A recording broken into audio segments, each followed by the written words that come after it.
Ma mère m'a demandé de réparer gratuitement la maison dont elle venait de me déshériter. Je l'ai fait. Pas par faiblesse.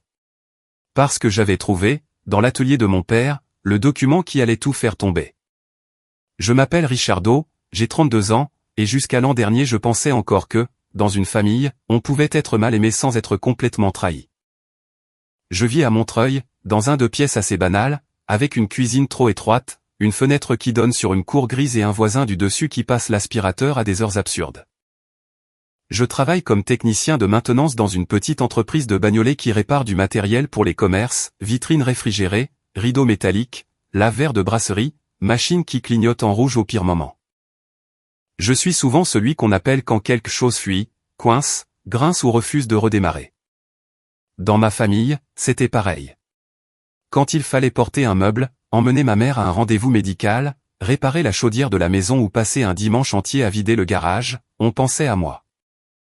Quand il fallait dire merci, prendre des nouvelles ou parler d'avenir, bizarrement, mon frère Adrien retrouvait soudain toute sa place. Adrien a 29 ans. Depuis qu'il est petit, on dit de lui qu'il est sensible, créatif, fragile. Quand il cassait quelque chose, il était nerveux. Quand il oubliait un anniversaire, il était débordé. Quand il empruntait de l'argent sans le rendre, il traversait une mauvaise période. Moi, j'étais solide. Ma mère, Françoise, utilisait ce mot comme on pose une étiquette sur une caisse qu'on peut empiler au fond d'un camion. Solide, dans sa bouche, voulait surtout dire disponible. Mon père, Bernard, voyait les choses, je crois. Il ne disait pas grand-chose. Il avait ce silence d'homme qui préfère resserrer une vis plutôt que d'ouvrir une discussion. Il travaillait dans l'entretien de bâtiments communaux avant sa retraite, et il gardait tout, boîte de vis, chute de bois, vieux pot de peinture avec la date écrite au marqueur, facture pliée en 4 dans des enveloppes Kraft. La maison familiale, à Champigny-sur-Marne, était son royaume un peu fatigué. Un pavillon des années 70, mitoyen d'un côté, avec des volets roulants capricieux, une véranda qui prenait l'eau quand il pleuvait de travers, et un atelier au fond du jardin. J'y ai passé une partie de ma vie à réparer ce que personne ne voulait voir. Adrien, lui, venait surtout pour les repas, les anniversaires et les photos. Il arrivait en retard, embrassait ma mère, posait une bouteille de vin sur la table et repartait avant la vaisselle. Moi, je restais pour démonter le siphon, descendre les cartons à la cave ou vérifier pourquoi le compteur sautait dès qu'on allumait le four. Quand mon père est tombé malade, le déséquilibre est devenu encore plus net. Cancer du pancréas.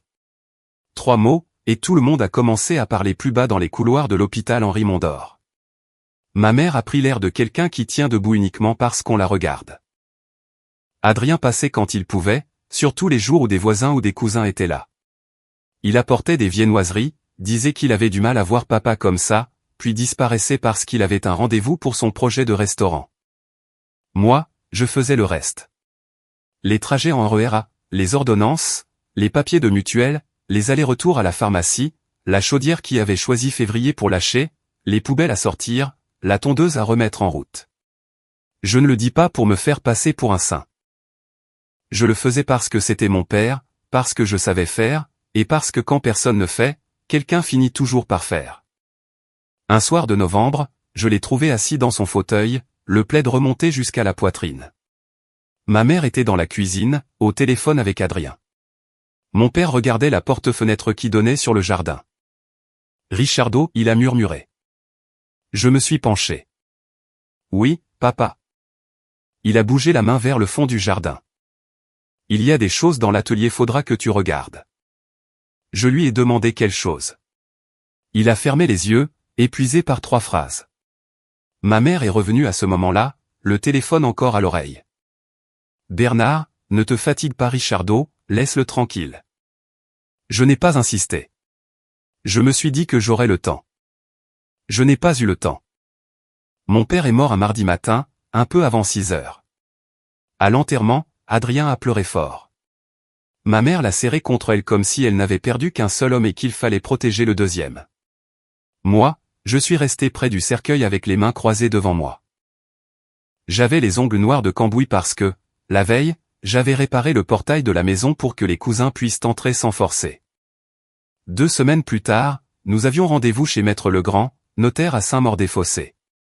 La convocation disait 10h30. Je suis arrivé à 10h12, comme toujours, trop tôt pour les choses importantes. Dans la salle d'attente, il y avait des fauteuils beiges, des revues immobilières et une machine à café qui broyait les grains avec un bruit de petite perceuse. Ma mère portait un manteau noir impeccable. Adrien avait mis une chemise bleu clair et consultait son téléphone en évitant mon regard. Maître Legrand nous a reçus dans un bureau lumineux, avec des dossiers alignés sur une étagère et une plante verte qui avait l'air plus à l'aise que nous.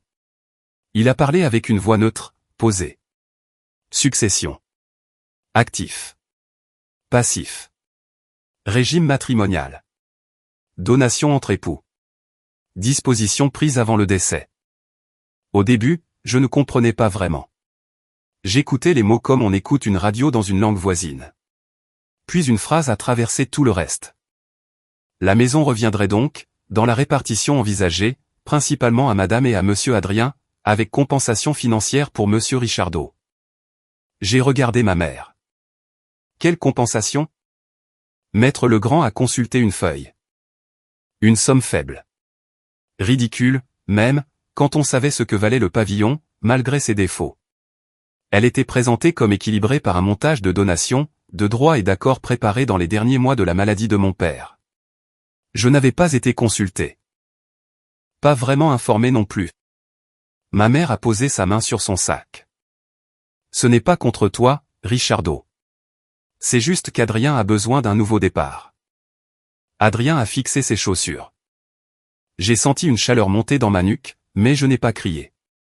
Il y a des moments où la colère est trop grosse pour sortir. Elle reste bloquée derrière les côtes. Et moi, j'ai demandé. Ma mère a soupiré, déjà agacée par la complication que je représentais. Toi, tu as toujours su te débrouiller. J'ai hoché la tête. Pas parce que j'étais d'accord. Parce que je venais de comprendre que, dans leur esprit, mon autonomie était devenue une dette envers eux. Le lendemain soir, ma mère m'a appelé pendant que je rentrais du travail. J'étais sur le quai de la ligne 9, à Mairie de Montreuil. Le métro avait du retard, les gens soufflaient autour de moi, et j'avais encore l'odeur de graisse froide sur les mains malgré 3 lavages.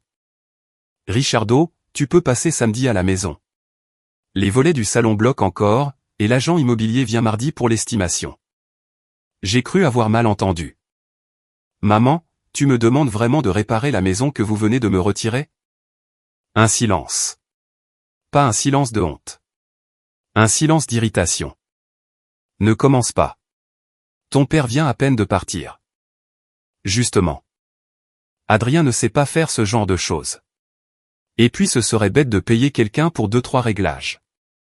Le métro est entré en station dans un crissement métallique. J'ai regardé les portes s'ouvrir. Samedi matin, j'ai dit.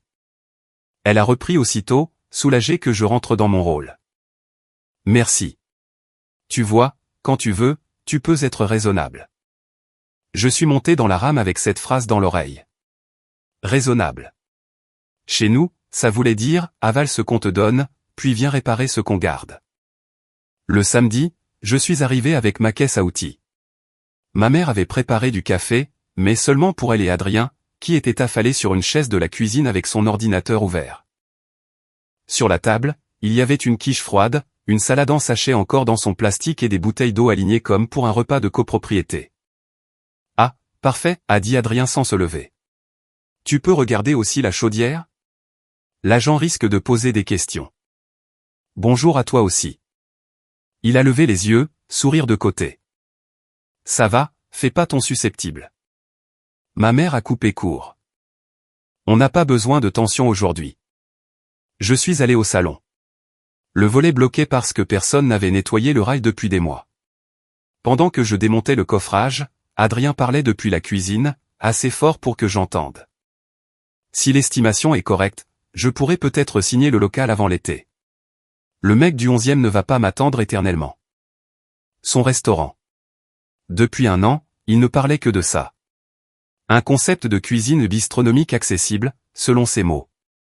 En réalité, il avait déjà perdu de l'argent dans une première tentative avec un associé, et il comptait sur la vente de la maison pour se refaire. Tu pourrais aussi passer dimanche prochain, a-t-il ajouté en venant enfin dans le salon. Pour vider l'atelier. Les agents aiment bien quand les dépendances sont propres. Ce serait bête de payer quelqu'un. Je n'ai pas levé la tête. Oui, ce serait bête. Surtout quand on a un frère qu'on ne paie jamais. Il a ri, mais son rire n'a pas tenu. Tu abuses. On parle de famille. Je me suis redressé avec le tournevis à la main. Justement. On en parle quand ça t'arrange. Ma mère est apparue derrière lui, les lèvres serrées. Richardo, pas maintenant. Pas maintenant. Cette phrase avait accompagné toute mon enfance. Pas maintenant pour discuter. Pas maintenant pour demander. Pas maintenant pour être blessé. Adrien était stressé, maman était fatiguée, papa n'aimait pas les conflits. Moi, je devais attendre un moment qui ne venait jamais. Je n'ai pas répondu. J'ai terminé le volet, vérifié la chaudière, changé un joint sous l'évier et noté mentalement tout ce que je voyais, Adrien qui parlait déjà de mandat de vente, ma mère qui disait notre décision, les papiers empilés dans le bureau de mon père qui n'étaient plus à leur place. Le dimanche suivant, je suis revenu pour l'atelier. Il faisait froid, un froid humide de banlieue parisienne qui entre par les manches. Le jardin était mal entretenu, avec des feuilles mortes collées aux dalles et la vieille table de jardin renversée contre le mur. J'ai ouvert l'atelier avec la clé que mon père m'avait donnée des années plus tôt. Personne ne m'avait demandé de la rendre. Ils avaient sans doute oublié que je l'avais. L'odeur m'a frappé avant la lumière, poussière, huile, bois coupé, peinture ancienne. Il y avait la radio de mon père posée sur une étagère, des boîtes de vis avec des étiquettes manuscrites, des serre-joints pendus au mur, et son établi couvert de marques. Pendant quelques secondes, j'ai eu l'impression qu'il allait entrer derrière moi en disant que j'utilisais le mauvais embout. Puis j'ai vu l'armoire métallique. Elle était ouverte. Mon père ne la laissait jamais ouverte. Jamais. Il pouvait oublier un rendez-vous, chercher ses lunettes pendant 20 minutes alors qu'elles étaient sur son front, mais ses papiers étaient classés. Sur l'étagère du haut, il y avait toujours un vieux classeur bleu avec une étiquette « Maison, travaux ». Il n'y était plus. À sa place, j'ai trouvé des enveloppes vides, certaines déchirées proprement sur le côté. Dans la poubelle, sous des chiffons sales, il y avait des morceaux de chemise cartonnés. Quelqu'un avait trié ici avant moi. J'ai appelé ma mère depuis l'atelier. Le classeur bleu de papa, il est où? Elle a répondu trop vite. Quel classeur? Celui des travaux. Je ne sais pas. Adrien a rangé quelques papiers pour m'aider. Pourquoi? Pour rien. Ne remue pas tout, Richardo. On doit faire propre pour l'estimation. Je suis resté au milieu de l'atelier, le téléphone à la main. Mon père était bordélique dans sa tête, pas dans ses papiers. Si le classeur avait disparu, ce n'était pas par hasard. J'ai commencé à vider les étagères méthodiquement. Pas comme quelqu'un qui range. Comme quelqu'un qui cherche. Derrière un carton de vieux interrupteurs, j'ai trouvé une facture de toiture datée de 2019. Montant total, 14 800 €. Un acompte de 5 000 € avait été payé par virement depuis mon compte. Mon nom apparaissait sur la ligne imprimée du justificatif agrafé derrière. Je me suis souvenu immédiatement. Ma mère m'avait appelé un soir, paniquée parce que l'artisan menaçait de reporter le chantier si l'acompte n'était pas versé. Mon père était déjà fatigué, Adrien venait de se relancer après une rupture, et elle m'avait dit. Tu peux avancer? Juste quelques semaines. On te rend ça dès que la situation se débloque. La situation ne s'était jamais débloquée. Ou plutôt, elle s'était débloquée pour tout le monde sauf pour moi. En fouillant davantage, j'ai retrouvé des traces d'autres paiements. Une partie de l'isolation des combles. 2 factures pour des volets roulants. Une réparation de chaudière. Un diagnostic énergétique réglé avec ma carte parce que le chéquier de ton père est introuvable. À chaque fois, de petites phrases me revenaient. On te remboursera. Tu sais bien qu'on est juste ce mois-ci. Adrien est déjà assez stressé comme ça. Franchement Richardo, tu pourrais faire un effort. Le soir, j'ai tout raconté à Inès. Inès travaille avec moi depuis 6 ans. Elle a 34 ans, un franc-parler qui ne prend pas de gants et une façon de boire le café de la machine comme si elle réglait un compte personnel avec lui. On était dans la salle de pause, sous un néon qui clignotait, avec 2 gobelets tièdes entre nous. Elle m'a écouté sans m'interrompre. Quand j'ai fini, elle a simplement dit. Tu veux une explication ou tu veux une preuve? Parce que ta famille ne te donnera que la première. J'ai frotté mes mains l'une contre l'autre. J'ai envie de les appeler et de leur demander ce qu'ils foutent. Très mauvaise idée. Inès. Non. Tu peux être triste après. Là, tu fais des copies. Elle savait de quoi elle parlait. Sa propre famille s'était déchirée pour l'appartement de sa grand-mère à Créteil. Elle avait appris les mots recommandés avec accusé de réception, indivision, créance, recel successoral. Des mots secs, moches, mais parfois plus utiles que l'écrit. Tu scannais tout, elle a continué. Tu sauvegardes ailleurs. Tu récupères tes relevés bancaires. Tu gardes les SMS, les WhatsApp, les mails. Et surtout, tu ne leur dis pas ce que tu as. Donc je continue à jouer au fil pratique? Non. Tu les laisses croire que tu le es encore. Le lendemain, j'ai créé sur mon ordinateur un dossier nommé simplement maison. Pas de vengeance, pas de succession, pas de famille. Maison. J'y ai mis les factures retrouvées, les captures d'écran, les relevés bancaires téléchargés depuis mon espace client, les anciens messages de ma mère que je n'avais jamais supprimés. WhatsApp gardait mieux la mémoire que ma famille. Tu peux avancer pour la toiture? On te rend ça dès que la situation se débloque. Ne dis rien à ton père pour l'instant, il culpabilise déjà. Adrien ne peut pas participer, il est dans une période compliquée. Merci mon grand, heureusement que tu es là. J'ai lu cette dernière phrase plusieurs fois. Heureusement que tu es là. Ils avaient construit toute une organisation autour de ma présence, puis ils avaient appelé ça de l'amour. Quelques jours plus tard, je suis retourné à l'atelier pour finir ce que j'avais commencé.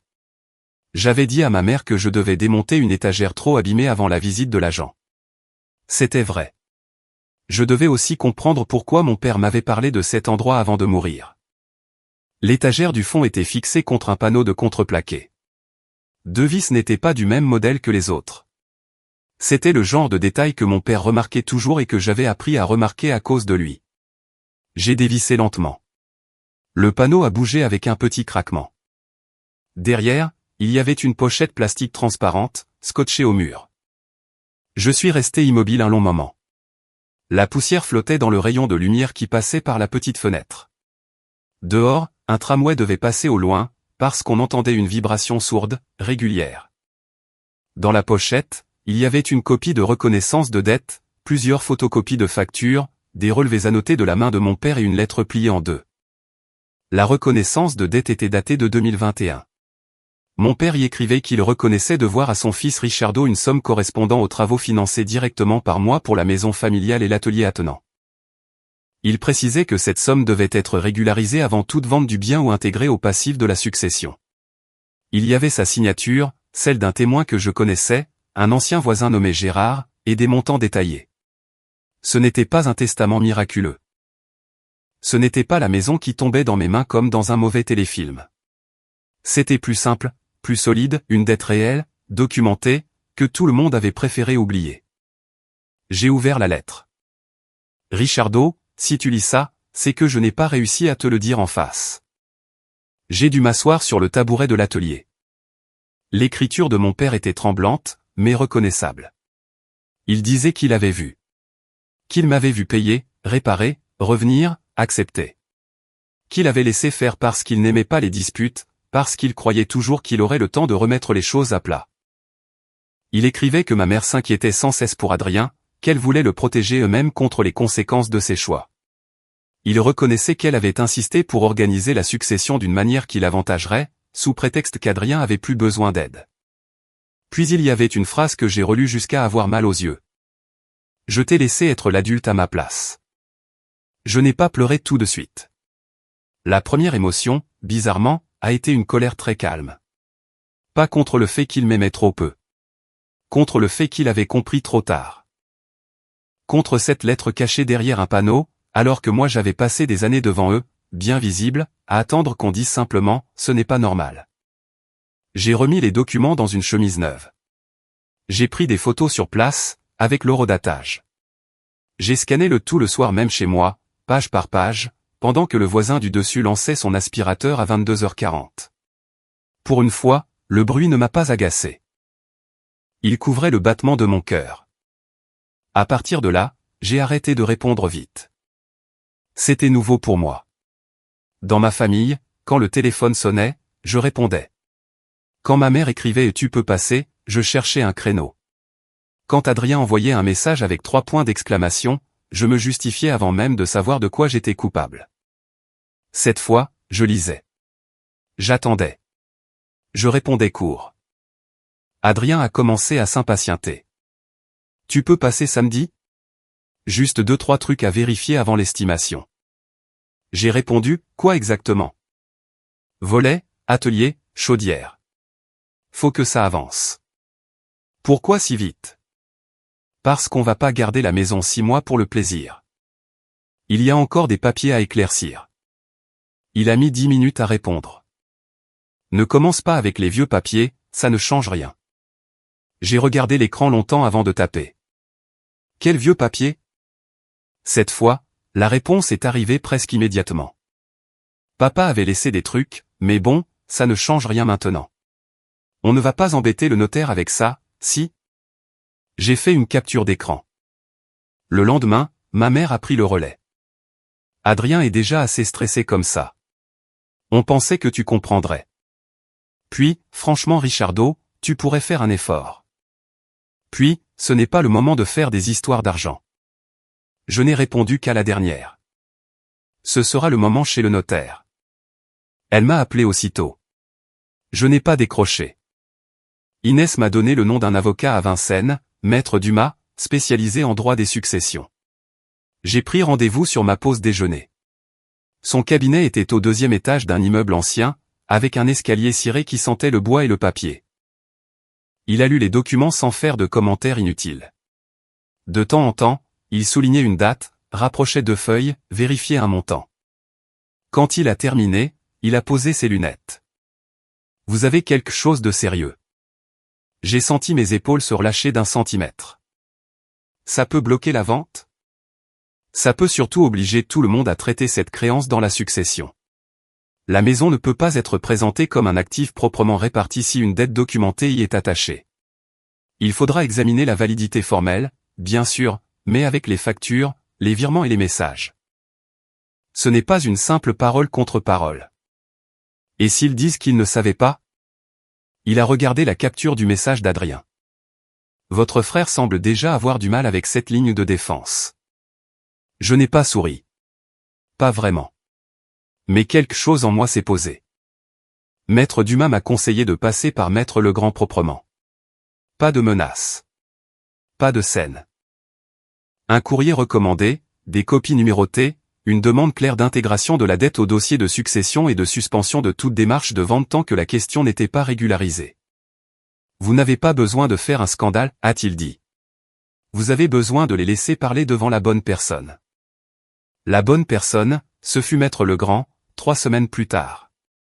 Le rendez-vous était fixé à 14h30. Ma mère et Adrien sont arrivés ensemble. Elle avait ce visage fermé des jours où elle se persuade qu'elle est digne parce qu'elle est contrariée. Adrien tenait un dossier cartonné et portait une veste neuve. Il avait l'air pressé, déjà ailleurs, sans doute dans son futur restaurant, devant un comptoir qu'il n'avait pas encore payé. Dans la salle d'attente, la machine à café a recommencé son bruit absurde. Personne n'a parlé. Ma mère a juste murmuré. J'espère que tu ne vas pas rendre les choses plus pénibles qu'elles ne le sont déjà. Je l'ai regardée. Moi aussi. Elle n'a pas compris. Ou elle a fait semblant. Maître Legrand nous a installés dans le même bureau que la première fois. Il avait reçu mon recommandé 2 jours plus tôt. Je l'ai vu à sa manière de poser mon dossier devant lui, séparé des autres, avec des onglets jaunes. Il n'était plus dans le ton un peu automatique des successions ordinaires. Adrien a commencé avant même que le notaire ait fini de saluer tout le monde. Donc, pour le mandat de vente, l'agent attend juste qu'on confirme. Il pense pouvoir mettre le bien rapidement, surtout avec le terrain et l'atelier. Il faudrait éviter de perdre encore du temps. Maître Legrand a levé la main. Nous allons d'abord traiter la demande de Monsieur Richardo. Ma mère a soupiré. Maître, franchement, ce sont des histoires de famille. Des petits arrangements entre nous. Bernard n'aurait pas voulu qu'on se déchire pour ça. J'ai sorti ma chemise et je l'ai posée sur la table. Avant de parler de vente, j'aimerais qu'on parle de ce que la maison me doit. Adrien a ricané. La maison te doit? Tu t'entends parler? Je n'ai pas répondu à lui. J'ai regardé le notaire. Vous avez reçu les copies. J'ai apporté les originaux en ma possession, les justificatifs bancaires, les factures correspondantes, et les échanges où ma mère reconnaît que ces sommes devaient m'être remboursées. Maître Legrand a ouvert le dossier. Le papier faisait un bruit très net dans le silence. Il a commencé par la facture de toiture.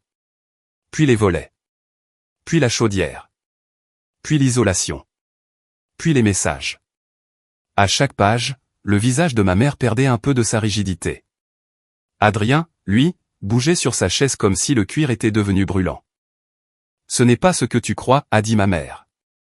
Je me suis tourné vers elle. Alors explique. Elle a ouvert la bouche, puis l'a refermée.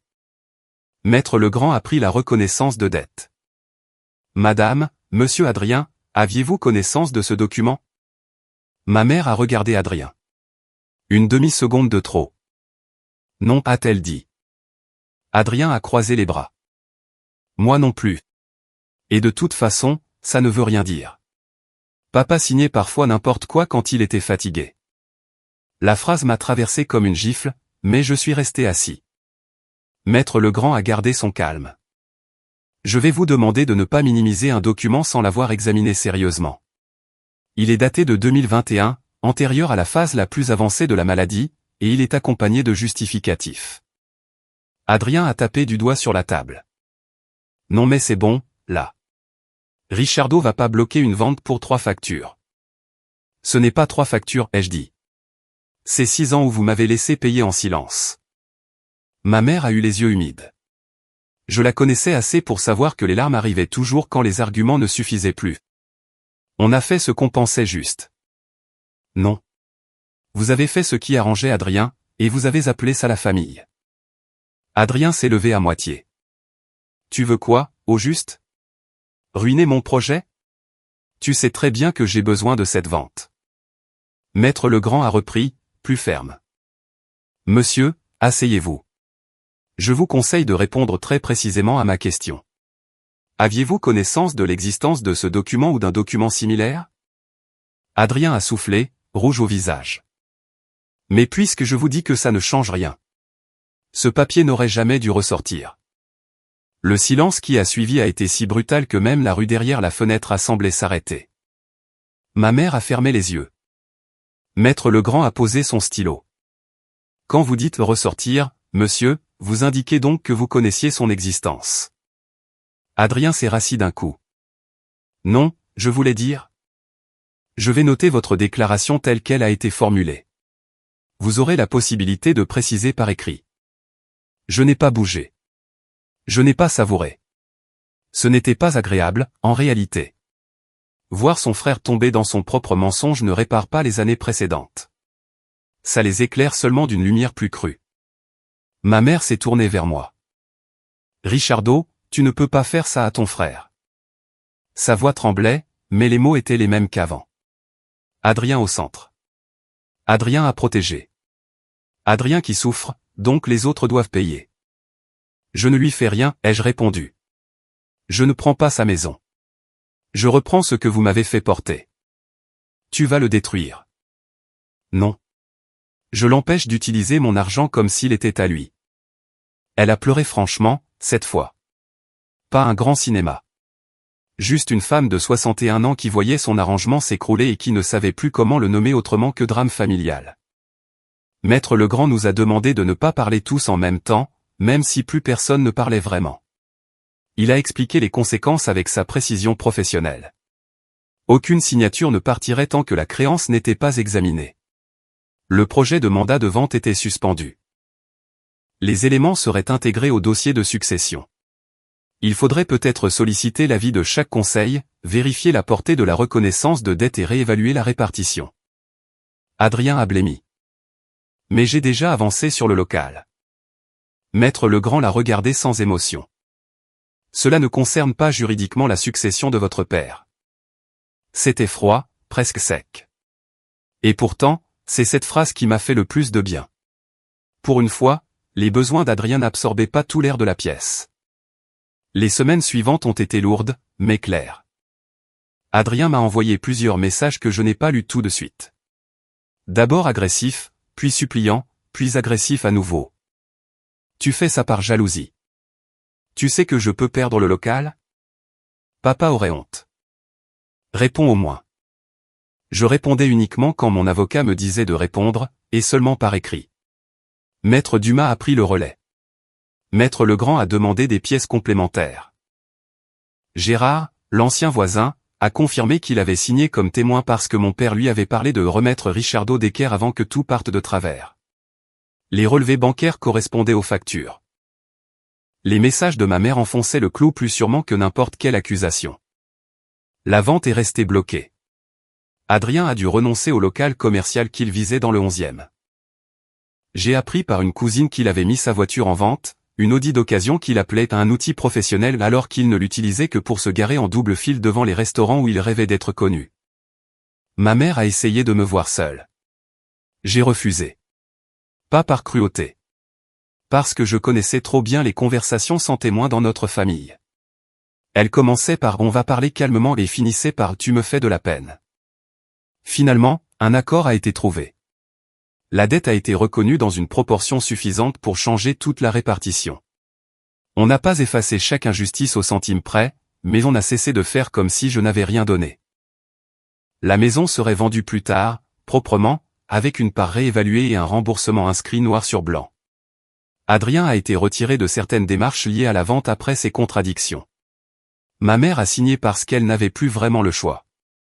Le jour où j'ai reçu la confirmation écrite, j'étais chez moi, assis à ma petite table de cuisine. Le radiateur faisait un bruit de tuyau fatigué.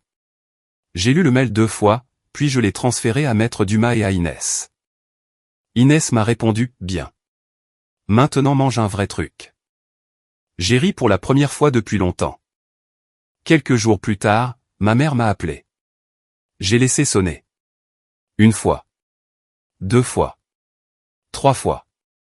Avant, j'aurais décroché à la première tonalité, avec cette inquiétude automatique, qu'est-ce qui s'est passé, qu'est-ce qu'on attend de moi, qu'est-ce que je dois réparer?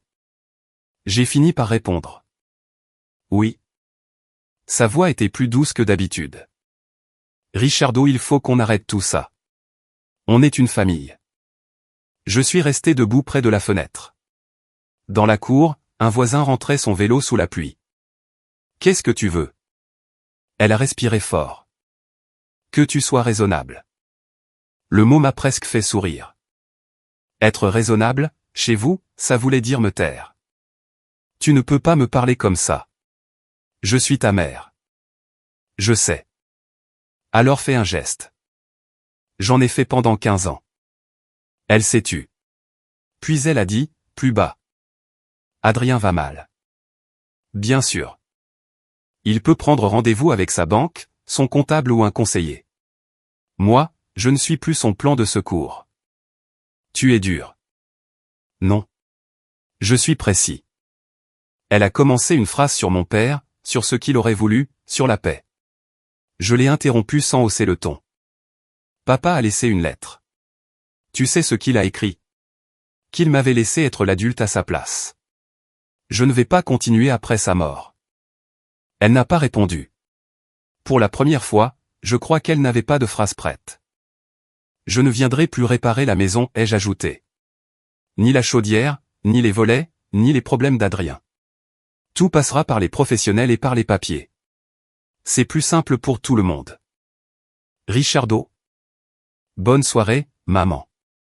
J'ai raccroché avant qu'elle transforme mon calme en faute. La maison a été vendue plusieurs mois plus tard. Pas dans l'urgence rêvée par Adrien. Pas au prix gonflé qu'il imaginait. Mais correctement. J'ai signé les documents chez Maître Legrand un matin de septembre, avec un stylo que le notaire m'a tendu sans cérémonie. Ma mère était présente, plus petite dans son manteau beige. Adrien n'est pas venu. Il avait donné procuration. Après la signature, ma mère m'a rejoint sur le trottoir. Tu ne veux pas qu'on prenne un café? Il y avait un bar au coin, avec des tables rouges sous un store humide. Pendant une seconde, j'ai vu la scène possible, elle aurait parlé d'autre chose, puis d'Adrien, puis de la difficulté des derniers mois, puis elle aurait attendu que je dise que je comprenais. J'aurais payé les cafés. Elle m'aurait embrassé rapidement en me demandant si je pouvais, à l'occasion, regarder un problème de fuite dans son nouvel appartement. Pas aujourd'hui, ai-je dit. Elle a baissé les yeux. Tu m'en veux encore. Je n'ai pas cherché une phrase élégante. Oui. Elle a hoché la tête, comme si ma réponse était impolie alors que c'était seulement la première honnête depuis longtemps. Je suis reparti à pied vers la gare. Dans mon sac, il y avait les documents de vente et une petite boîte à outils que j'avais récupérée dans l'atelier avant la remise des clés. Rien de grande valeur, un tournevis manche-bois, une pince multiprise, un mètre ruban usé et des boîtes de vis avec l'écriture de mon père. Je n'avais pas pris ces objets pour pardonner. Je les avais pris parce qu'ils me revenaient plus naturellement que les discours. Chez moi, j'ai posé la boîte sur une étagère de ma cuisine trop étroite. Le voisin du dessus a lancé son aspirateur à 21h15. J'ai failli lever les yeux au plafond, puis j'ai souri malgré moi. Depuis, ma mère appelle moins. Quand elle appelle, je laisse parfois passer. Quand elle commence par « j'aurais besoin », je demande si elle cherche un fils ou un technicien. En général, la conversation devient courte. Adrien ne m'écrit plus, sauf une fois pour me dire que j'avais gagné. Je n'ai pas répondu. Ce n'était pas un jeu, et ce qu'il avait perdu n'était pas à moi de lui expliquer. J'ai utilisé une partie de l'argent pour rembourser un vieux crédit, changer enfin mon canapé défoncé et partir une semaine en Bretagne hors saison. Rien de spectaculaire. Pas de grande renaissance. Juste des matins où mon téléphone ne décidait plus de ma journée. Je repense parfois à mon père dans son atelier, à sa lettre cachée derrière un panneau, à ce courage arrivé trop tard. Je lui en veux encore un peu. Je l'aime encore aussi. Les deux tiennent ensemble, contrairement à ce qu'on raconte dans les familles qui préfèrent les versions simples. La maison n'est plus à nous. Quand je passe parfois en RER près de Champigny, je ne descends pas. Je regarde défiler les quais, les immeubles, les jardins serrés les uns contre les autres, et je ne ressens pas le vide que j'avais imaginé. J'ai compris qu'on peut sortir d'une maison sans la perdre. Parfois, c'est même comme ça qu'on se retrouve. Si vous avez aimé, n'oubliez pas de laisser un commentaire et de soutenir la chaîne en vous abonnant. À bientôt pour les prochaines stories.